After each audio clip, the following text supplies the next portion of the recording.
Now, Trump's been, stealing the show at the United Nations today. The General Assembly opened in New York. He delivered, a scathing attack on many things, including the United Nations itself, the EU's open borders, climate change, and the Mayor of London, Sadiq Khan. Each was reserved its own special type of condemnation from Donald Trump.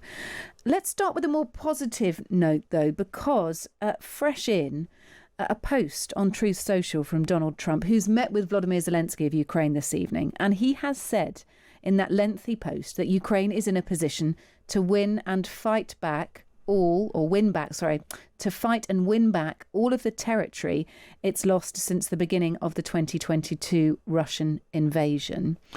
Putin and Russia are in big economic trouble. This is the time for Ukraine to act, Trump said in his post, adding that the US will continue to supply NATO with weapons for purchase. This is a different position to what we've heard from Donald Trump before, isn't it, Michael? Very much so. And I think he's finally realised that the Alaska summit actually yielded nothing and that Trump has been playing him along. He's condemned in the past some of the huge attacks that Russia has launched against Ukrainian cities, but he's only said things like he was disappointed, that this was bad or bad news. Now he's much more straightforwardly helping or voicing support for Ukraine, and the idea that Ukraine could win back all those territories lost to Russia, that is something quite contrary to what Trump said before, where he more or less said that they would have to sacrifice those territories and maybe even other territories to Russia. So clearly something has angered him, something has made him see that Putin's been stringing him along. Maybe Zelensky has been very powerful and persuasive in their talk. If so, all the good, all the better. Colin, just over a month ago, Donald Trump said that any peace deal between Russia and Ukraine would involve some swapping of territories. In February, during that now famous Oval Office showdown, the US president told Zelensky to be thankful. He told the Ukrainian leader, "You're not winning this. You don't have the cards." It is some change of position, isn't it?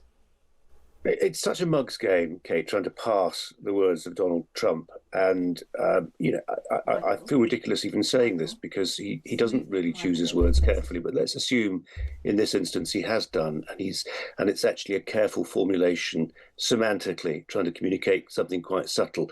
The strongest quote I can find from what he said is that Ukraine, quote, is in a position to fight and win all of Ukraine back in its original form. Prima facie, that is indisputable. They could fight and win all of Ukraine back in its original form. Whether they will is an entirely different matter. You could argue it's a bit stronger than that. He's saying Ukraine is in a position to fight and win all of Ukraine back in its original form. The only way that's going to happen as things currently stand is if the might of the American military superpower swings behind Ukraine. Is that really going to happen? The only conceivable way Ukraine retains or regains all its territory right now is if Putin falls off the perch. I see no other way. Otherwise, this is merely a reflection, an understandable reflection, a necessary reflection of the exasperation that Trump feels in his dealings with the strategic chess player and former KGB operative who is Vladimir Putin. Michael. Yes, I agree entirely. And I think it's been slow for him to realise that he's been actually made to look a bit of a mug. But enough people have said it to him and enough Europeans have said it to him. And now I think he realises that actually he needs to stand with Ukraine. Interestingly, though, he didn't say that America would offer actual support in terms of arms, which they desperately need. What he said is that he will sell weapons to the Europeans, who will they themselves pay for these weapons to again give to Ukraine. So it's actually a transactional deal, as nearly all of Putin's nearly all of Trump's proposals are. They're transactional, and if that's the case, well, it's not very different from what he said before. But, we don't have it written down. It's just his latest idea. He's obviously been annoyed and been persuaded by Zelensky, and he might change his mind in a week or so. Zelensky was asked about this, by the way, and he has said that Donald Trump is a game changer. It's a big shift, he's told Sky News. And he's also said that Donald Trump is ready to give Ukraine security guarantees after the war has finished. We don't know all the details, he said, but it is good that we'll work on some types of it and some types of drones and types of weapons that we need for security guarantees. So he's sounding positive. We've heard from Donald Trump speaking with Emmanuel Macron, saying similar. So beyond the Truth Social post, it's turned from this post into him voicing this with Macron, and he's about to meet Middle East leaders now. I mean, this is running how Donald Trump wants it to run, isn't it, Colin Brazier? First of all, he gives an absolutely thwacking address to the UN, laying into everyone and everything. Then he creates some headlines by saying Ukraine can win back all of its territory from Russia, and now he's about to meet Middle East leaders, and goodness knows what will come of that. Kate, I just sat through the full 56 minutes of the Trump address. It is simply extraordinary. And I say that as somebody who, had I been in a position as an American to cast a vote in the last presidential elections, would have been a reluctant Trump voter. So there's my cards on the table. I was disquieted by what he had to say at the Charlie Kirk funeral when the Kirk widow said we should forgive our opponents, and Trump said, no, we shouldn't. And today that was the man we saw. I think back to 2018 and that derisive laughter from the German delegation at the UN then, when Trump said you shouldn't be buying your gas from the Russians, and they mocked him. And today, every single delegate in that room sat still in stony silence and listened as Donald Trump excoriated them in the most extraordinary terms, mocking the fact the autocue didn't work and the escalator didn't work. It's a tin pot institution. It's worse than that, he said. It's complicit in things like mass immigration and the suicide of the West. It was simply unbelievable. If you've got a spare 56 minutes, obviously when you come off air, Kate, I don't want our listeners turning off, but it's worth looking at. Just because it allows you to peer into his mind to some degree and see the way he views the multipolar world. He has no time for it. Yeah. Let's hear from Zelensky. I mentioned this just a second ago, but this is him being asked about Donald Trump's change of position. Trump is a game changer by himself if he will be sure in Ukraine. And I think that he is more close now to this situation. That was President Zelensky speaking there. And I'm pretty sure this is fresh in. I'm just looking across my feeds at the moment. Donald Trump speaking at the UN, saying we're going to end the war in Gaza. I already said he's meeting Middle East leaders, Saudi Arabia, the UAE, Qatar, Egypt, Jordan, Turkey, Indonesia and Pakistan. And he's sat with other world leaders. I think this is fresh in. It's not the most sensational line, but here we have Donald Trump flexing his muscles now towards ending the war in Gaza.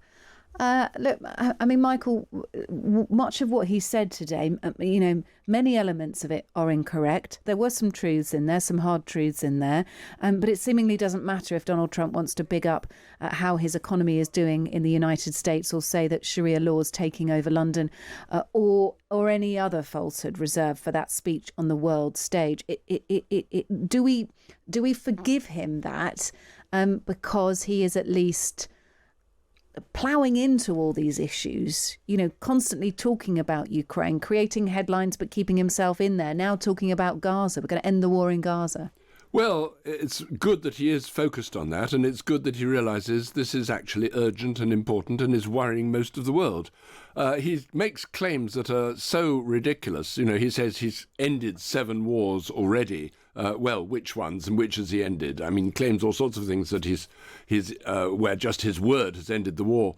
He's spoken about Gaza before, but he's shown absolutely no willingness to put some kind of pressure, military pressure particularly, on Israel to stop bombing Gaza. Let's just hear from Donald Trump. Sorry to interrupt you, Michael. This is Donald Trump just speaking. So he's joined by Middle East leaders for what he calls his most important meeting of the day. We're going to work very hard on this. This is my most important meeting. I've had important meetings. I don't want to insult anybody that we've met with. We met with just 32 meetings here. But this is the one that's very important to me, because we're going to end something that should have probably never started. Thank you very much, everybody. We appreciate it. Thank you. Thank you, Brad. Thank you, Brad.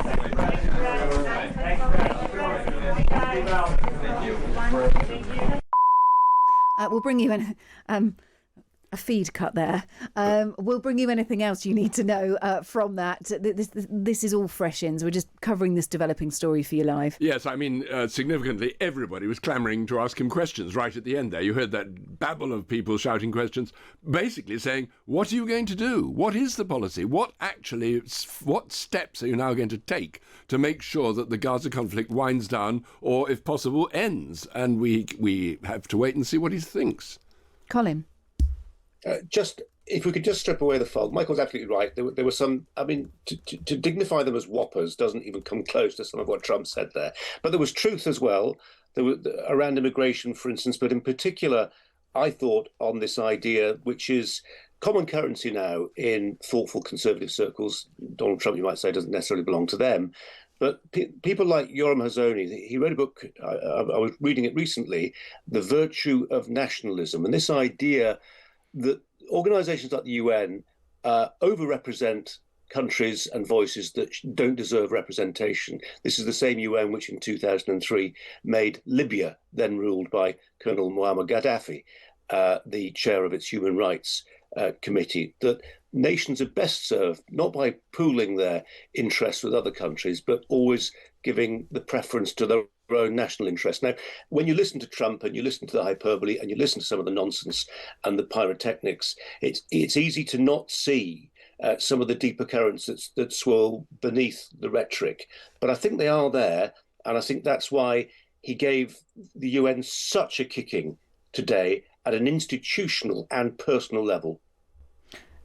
Is it worth it, Colin? I mean, is the United Nations as a body, does it do more good than harm? Are you still able to justify its existence?